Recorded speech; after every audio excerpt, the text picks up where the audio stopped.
Bonjour à tous, alors, je suis Guillaume Mortelier, directeur exécutif en charge de l'accompagnement chez BPI France et je suis ravi d'être avec vous aujourd'hui justement pour vous parler d'accompagnement et surtout de passage à l'action. Pour en parler, j'ai le bonheur d'accueillir Arnaud Leroy, le président directeur général de l'ADEME, que tout le monde connaît, en plus il est intervenu à la table ronde, à 2 tables rondes avant, et Alban Letert, le directeur général du groupe hôtelier Les Hôtelleries Littéraires, qui est un ensemble de 12 établissements, à la fois présents en France et à Paris, et qui est déjà engagé dans une démarche de transition climatique. Alors pour parler d'accompagnement et de passage à l'action, la grosse problématique quand on vous voit, vous, les dirigeants, c'est que vous avez des situations sectorielles au niveau de votre organisation, au niveau même de votre propre appropriation des enjeux climatiques qui est très hétérogène. On a les néophytes qui nous demandent mais par quel bout est-ce que je dois commencer? Où est-ce que je dois prendre le problème? Par quel bout je dois prendre le problème? On a par contre les engagés, les éclaireurs, qui sont déjà dans des démarches d'appropriation des enjeux climatiques et qui nous demandent comment est-ce qu'on peut aller plus vite. Eh bien, c'est pour cela que nous avons développé avec l'ADEME un dispositif complet qui permette de répondre spécifiquement à chacun de vos besoins. Ce dispositif commence par le programme le plus simple, c'est le climatomètre. Si vous pouvez passer la sortie à l'écran d'un climatomètre, c'est un exercice très simple en fait. Vous allez sur bpifrance.fr et pendant 10 à 15 minutes, vous répondez à des questions qui vous permettent d'évaluer votre maturité sur les enjeux climatiques sur 4 grandes dimensions.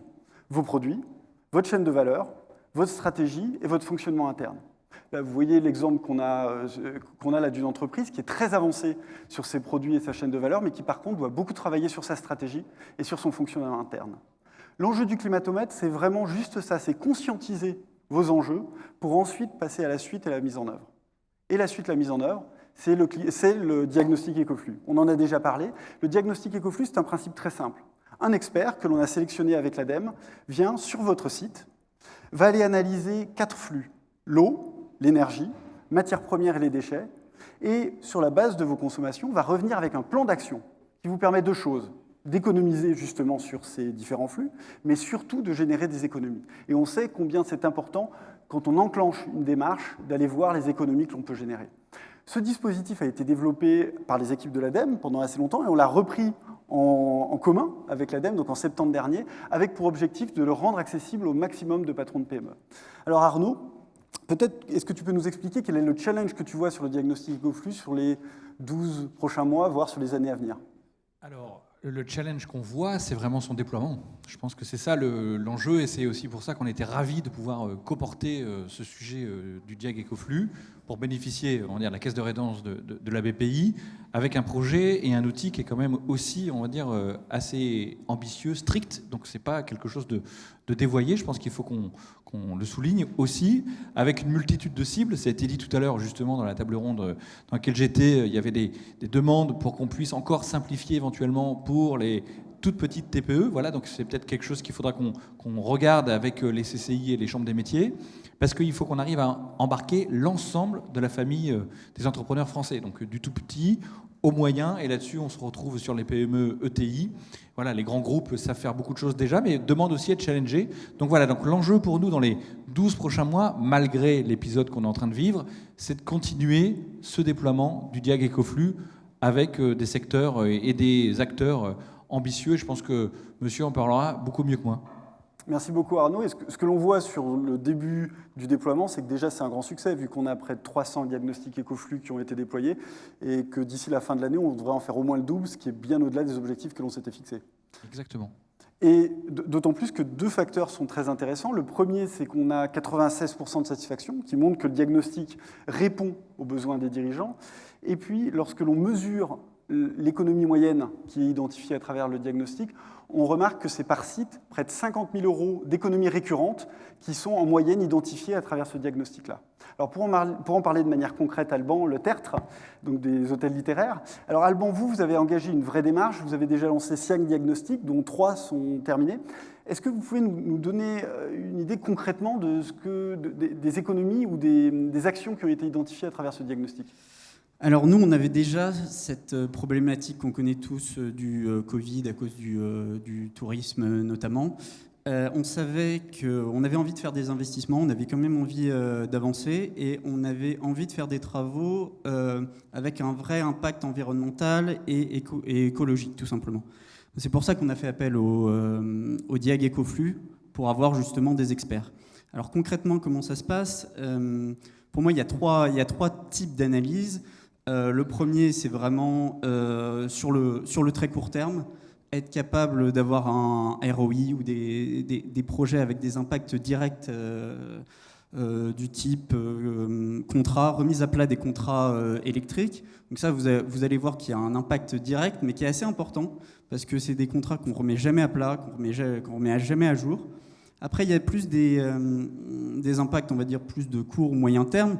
Ça va vous parler, ça va être des composteurs pour vos déchets, ça va être des installations pour les véhicules électriques, ça va être des compteurs pour sensibiliser notre clientèle, voilà. Et puis après, ça va être des projets beaucoup plus long terme, donc on en a beaucoup parlé tout à l'heure, mais ça va être l'installation de panneaux photovoltaïques ou des choses comme ça.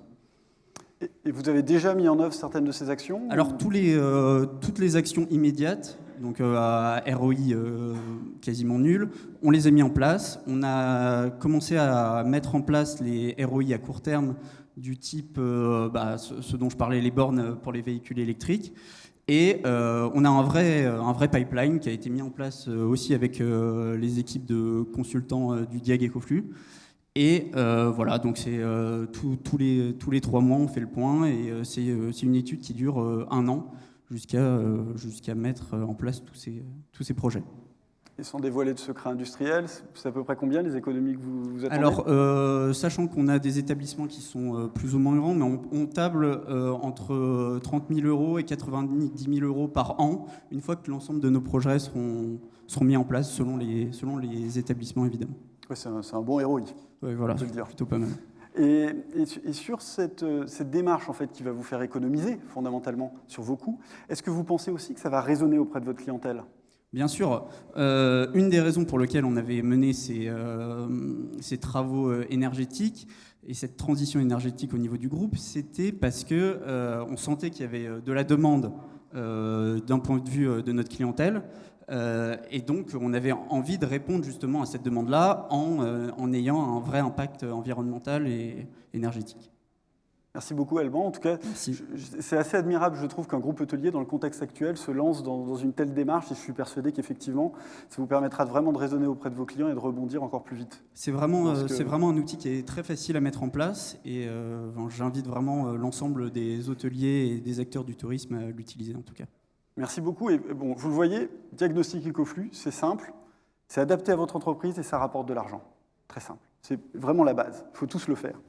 Derrière, comment est-ce qu'on va plus loin? Pour aller plus loin, on a la chance d'avoir les accélérateurs. Et Arnaud, on lance en septembre prochain un accélérateur spécifique sur la décarbonation. Oui. Et c'était le sujet de l'intervention aussi de la ministre tout à l'heure, des ministres, la décarbonation. Donc voilà, on a ce sujet qui est devant nous. Comment réduire notre impact carbone? On parle beaucoup de neutralité carbone à 2050. Chacun doit y apporter sa petite part. Quoi de mieux que de faire des accélérateurs? On en a fait un déjà ensemble avec la BPI qui a plutôt bien fonctionné, qui a permis même des connaissances et des mariages entre structures qui ont participé à cet accélérateur, qui permet à une ETI, à une PME de viser à devenir une ETI. Là, il en est de même sur la cible industrielle et d'aborder la question de la décarbonation, on va dire, un petit peu en meute. Je pense qu'un des enjeux de ces outils, en tout cas de cette structure d'accélérateur, c'est aussi de pouvoir partager un petit peu les difficultés, les questionnements. C'est pas toujours simple quand on est un patron, on le sait, beaucoup de sujets à gérer, parfois des RH en faire en direct, dorénavant la transition écologique, trouver la sortie de crise aussi pour le Covid. Et voilà, donc la décarbonation, on sait que c'est une brique, même si on a des vents contraires, avec un gaz très peu cher aujourd'hui, un pétrole aussi qui reste peu cher, il faut qu'on arrive à trouver des béquilles. On l'a dit tout à l'heure, on fait de l'aide à l'investissement, de l'aide aussi à ce qu'on appelle de l'aide opérationnelle, l'aide OPEX, avec un guichet qui a été ouvert avec 600 millions d'euros comme de financement, donc c'est pas anodin. Donc voilà, donc dorénavant, on va essayer de regrouper ceux qui veulent aller plus loin. Une petite promo, on va viser les 25-30, c'est un peu ça les... 15, on s'est dit. Pardon, excuse-moi, je le redis, je suis très optimiste, garçon. Mais en tout cas, c'est important qu'on puisse travailler à la dissémination de cette question de la décarbonation. On le sait, hein, ces gens qui nous rejoignent, ces entrepreneurs qui viennent dans les accélérateurs sont demain les éclaireurs, les nouveaux éclaireurs. Donc voilà, ce qui fait qu'on est heureux à l'ADEME de lancer cette deuxième fournée d'accélérateurs liés à la transition écologique. Super, justement, l'accélérateur va être l'objet de la séquence suivante. Merci beaucoup Arnaud, merci beaucoup Alban. Et avant de se retrouver dans la séquence suivante, je vous propose un petit punch vidéo avec une vidéo haute tension sur justement à quel moment est-ce qu'on va atteindre le jour du dépassement. Donc ça, c'est pour se remettre un peu sous tension et pour voir quels sont les enjeux qu'on est en train d'adresser aujourd'hui. Et puis ensuite, une vidéo inspirante de la dirigeante du groupe GPA, Evelyne Barbero, qui est présente depuis 3 générations dans le métier du recyclage et qui passait d'un métier qui était finalement peu favorisé à un métier qui devient de plus en plus central dans notre démarche de transition climatique.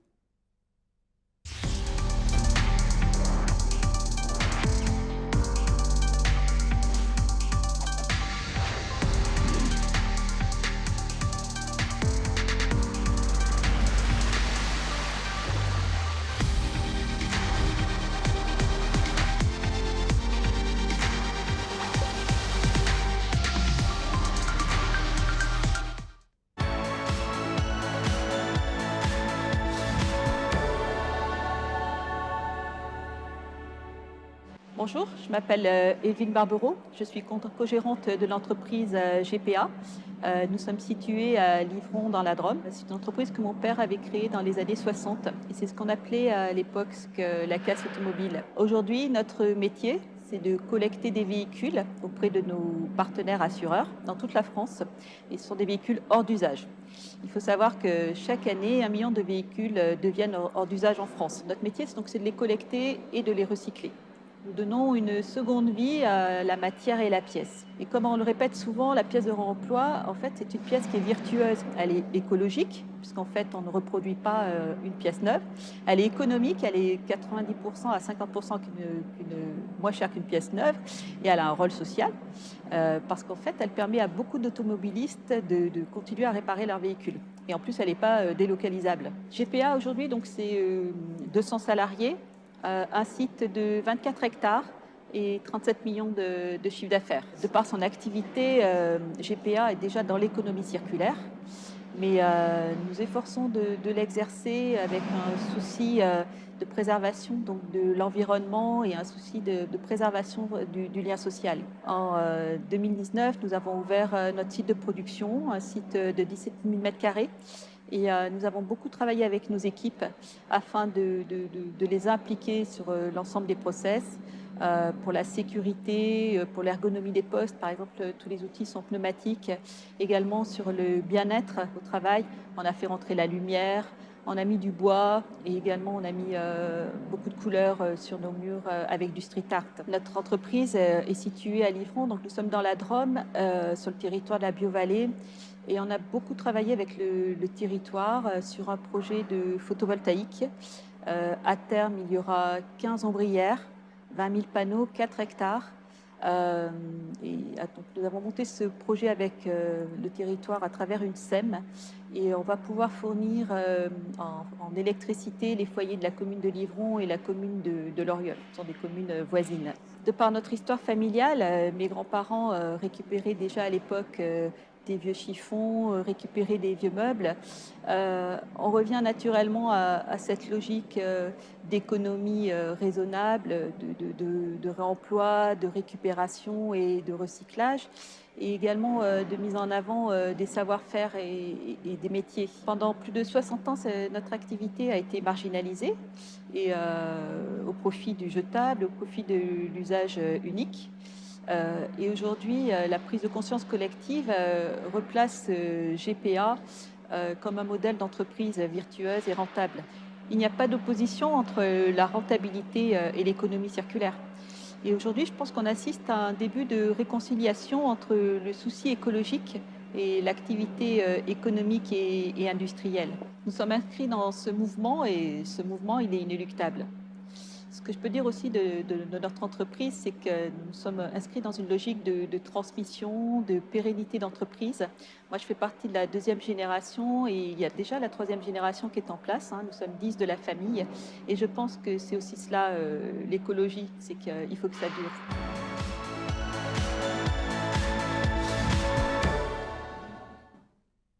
Et nous revoilà sur cette deuxième séquence, après ce témoignage inspirant d'Evelyne Barbero, une dirigeante engagée, et j'ai la chance de me retrouver avec un autre dirigeant engagé, Laurent Gallet, qui est le président du groupe Noblet. Bonjour Laurent. Bonjour Guillaume. Donc le groupe Noblet, qui est une PME de 115 personnes spécialisée dans la location de matériel de chantier et de matériel de transport. Laurent, donc vous pourrez voir une de ces vidéos qui est sur la plateforme Joureux, je crois que c'est une vidéo d'à peu près 5 minutes, où vous expliquez l'histoire du groupe Noblet et comment vous vous êtes, vous, engagé vers le climat. On le disait sur la précédente séquence, pour aller concrètement travailler sa structure sur les enjeux climat, on a un superbe outil qui est l'accélérateur. Le principe de l'accélérateur est simple. On prend une promotion de dirigeants, une vingtaine ou une trentaine, et on leur injecte de façon intensive du conseil en individuel au niveau de l'entreprise, et puis à travers des séminaires collectifs, on va dire un peu d'académique, et surtout l'occasion de travailler ensemble. Et l'association de ce travail individuel et de ce travail collectif, ça permet de travailler en profondeur la structure de l'entreprise et de l'inscrire dans une trajectoire de croissance durable. Alors Laurent, vous êtes rentré dans un accélérateur, l'accélérateur PME6, il y a quelques mois. Oui, en septembre. Oui. En septembre dernier, donc près de 6 mois. Et vous êtes un dirigeant du coup qui est à la fois engagé pour la croissance, mais qui est aussi engagé pour le climat. Comment est-ce que vous arrivez à réconcilier finalement ces deux injonctions que certains trouvent contradictoires ? Je dirais que c'est pas simple. Nous, on est dans la location de matériel, donc en plus, souvent, ça passe par des gros investissements. Quand aujourd'hui, on achète un camion électrique, c'est juste 2 fois plus cher qu'un camion diesel. Donc, c'est pas simple, mais je pense que ça a été dit plusieurs fois, c'est qu'il y a des moyens de trouver des chemins, il y a des moyens de trouver des façons d'être rentable. Je dirais qu'il faut que l'économique rentre dans toutes les décisions environnementales. C'est-à-dire qu'il faut toujours se dire, oui, mais sur le marché, je n'arriverai pas à avoir un prix plus élevé que ce que je vends aujourd'hui si je n'ai pas une valeur ajoutée supérieure. Et donc, nous, jusqu'à maintenant, on a beaucoup travaillé sur faire, avec un meilleur rendement écologique, quelque chose qu'on vendra le même prix. Et, voilà. Et aujourd'hui, par exemple, sur des camions biogaz, donc qui sont des camions qui fonctionnent avec du gaz issu de la méthanisation, on arrive à être plus rentable sur la même activité que ce qu'on faisait avant en diesel, tout en ayant le même prix de vente aux clients. Donc je dirais que c'est faisable. Après, effectivement, c'était dit tout à l'heure sur les panneaux photovoltaïques, il y a des choses qu'on aimerait faire, et puis on sent bien qu'aujourd'hui, le modèle, il n'est pas exactement là, et puis qu'il va falloir attendre un peu pour qu'il arrive. Mais il y a plein de choses qu'on peut faire dès aujourd'hui et qui ont une rentabilité instantanée. Alors, on l'a vu, vous avez déjà largement travaillé sur vos enjeux climatiques, et la vidéo à laquelle je faisais référence le confirmera. Qu'est-ce que vous attendez de l'accélérateur, du coup ? Pourquoi est-ce que vous êtes rentré en plus dans l'accélérateur dans ce programme-là ? Je dirais qu'en tant que dirigeant d'entreprise, on est, ça a été dit aussi, on est 12 heures par jour, peut-être un peu plus même parfois. En tout cas, dans cette tête, on est quasiment 24 heures sur 24 dans l'entreprise. Et on a un peu de mal à prendre du recul, surtout dans une période comme en ce moment où parfois rien que la survie des modèles est un peu compliquée. Et donc je pense qu'on a besoin de prendre du recul. Et c'est vrai que cet apport à la fois d'experts extérieurs qui vont venir voir comment on fait notre business et qui vont venir nous apporter des bonnes idées. Ce que font les grandes entreprises, mais ce que font très peu les PME et très peu les TPE, ça je pense que c'est un gros apport. Également cette dimension plus académique que vous citiez, où en gros on se retrouve 2 jours tous les... alors c'est un peu, avec le Covid, c'est un peu...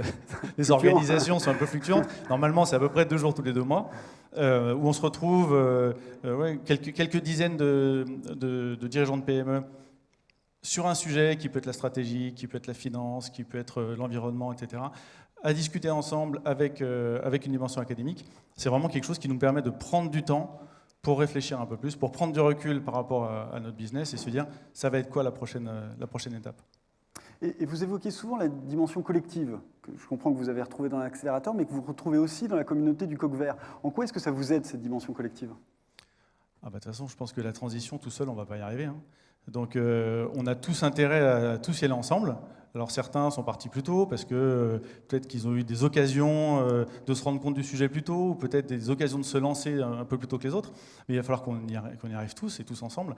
Et voilà. Et donc, ce que je vois avec le coq vert, quelque chose qui est en train de se lancer, c'est qu'il y a cette espèce de mouvement qui fait que voilà, on va y aller tous ensemble, on peut partager des idées, on peut s'apporter des idées, on peut croiser nos expériences.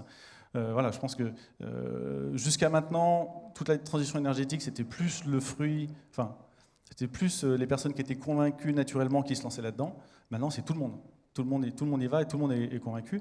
Et moi, je sens la différence depuis 2-3 ans, et encore plus depuis le Covid, depuis 1 an.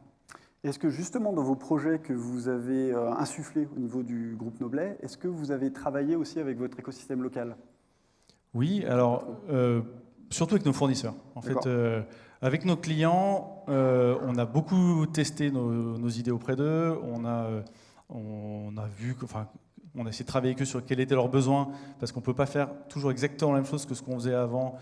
Si on change, notamment nous, ce qui nous concerne, c'est beaucoup les carburants. Quand on change de carburant, on peut avoir des contraintes techniques qui peuvent être assez fortes. Donc on a travaillé là-dessus avec nos clients, mais c'est surtout avec nos fournisseurs, notamment nos fournisseurs de matériel, pour qui parfois c'est difficile de se lancer. Je pense encore une fois sur les camions ou sur les pelles.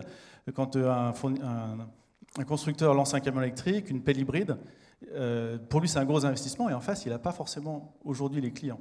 Et donc, travailler avec ces gens-là, ça permet de partir de leur prototype pour arriver vers un outil industriel. Merci beaucoup, Laurent. Donc, vous le voyez, on est persuadé que la dimension collective va être fondamentale dans ces enjeux de transition. C'est le sens de la communauté du coq vert, et c'est aussi le sens d'aller pousser au maximum les accélérateurs qui sont, à leur échelle, des noyaux de solidarité entre quelques dizaines de patrons qui vont justement aller se donner du courage, des idées, pour aller avancer plus vite. Aujourd'hui, c'est près de 2000 dirigeants qui sont rentrés dans les accélérateurs. On en a au niveau régional et on en a pour à peu près toutes les filières industrielles et de plus en plus des filières de services. On lance par exemple demain un accélérateur sur le cinéma et l'audiovisuel. Et donc vous avez un accélérateur qui peut répondre à votre besoin. Donc je vous engage à y rentrer. Et plus il y aura de patrons qui rentreront dans les accélérateurs, plus il y aura besoin de solutions pour aller transiter. Et les solutions, ça viendra de l'innovation et de la technologie. C'est pour ça que je vais céder la parole à Paul-François Fournier, qui va animer le prochain plateau autour justement des enjeux d'innovation et de technologie. Merci beaucoup Laurent, et à bientôt.